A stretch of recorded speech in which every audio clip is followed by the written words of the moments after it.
Tanggapin ang haplos ng pagmamahal ng Diyos.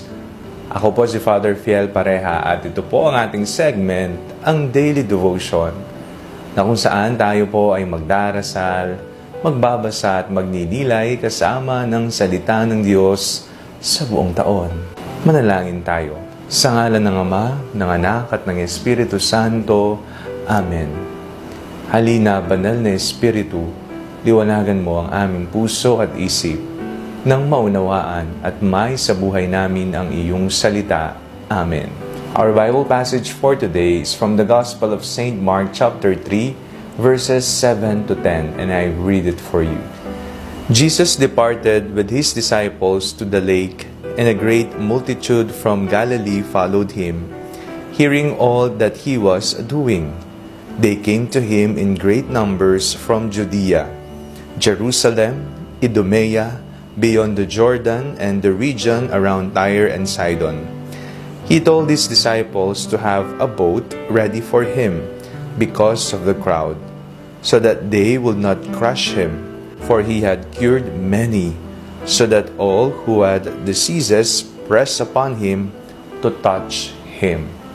May kapangyarihan ang bawat haplos na ating ibinibigay sa ating kapwa. Ang haplos ng isang ina sa kaniyang may sakit na anak, ang haplos ng pagmamahal ng isang kaibigan sa kaniyang kaibigan na may pinagdadaanan, o kaya naman ang mahigpit na yakap ng isang pinakamamahal na tao ay sapat na upang mapawi ang ating pinagdadaanang sama ng loob. Ang ating mga haplos ay nangangahulugan ng ating pagmamahal sa ating kapwa. Sa atin pong binasang ebanghelyo sa araw na ito, napakinggan po natin kung papaanong ang mga tao'y nagsisiksikan at dinudumog ang Panginoong Jesucristo, mahaplusan lamang ang Panginoon. Ano ba ang mayroon kay Jesus?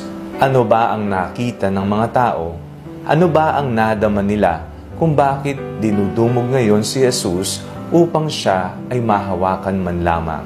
Napakaraming pinagaling ni Jesus sa Ebanghelyo at nakita natin kung papaanong sila ay kanyang hinaplos, isang haplos ng pagmamahal na nagbigay kagalingan sa lahat ng uri ng kanilang sakit. Kaya naman ang mga tao'y uhaw na mahaplusan din ng ating Panginoon. Hindi nakapagtataka na sa ating tradisyon at naging kaugalian, hindi ho ba ang ating paghaplos sa mga imahe o kaya naman ang ating paghaplos sa mga binutil ng rosaryo, ng krus, ng mga santo at iba pa ay ating nakasanayan.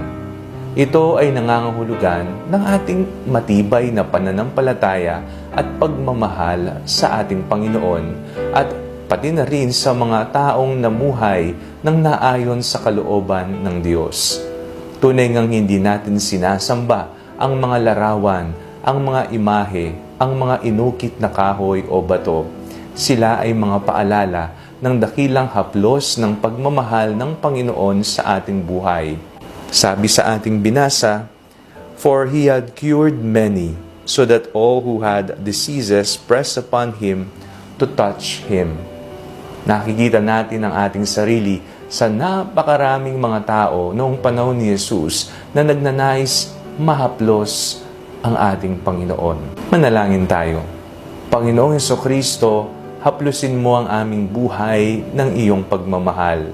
Ang mga bahagi na kung saan nangangailangan ng kagalingan, liwanag at katotohanan. Amen. Sa ngalan ng Ama, ng Anak at ng Espiritu Santo. Amen.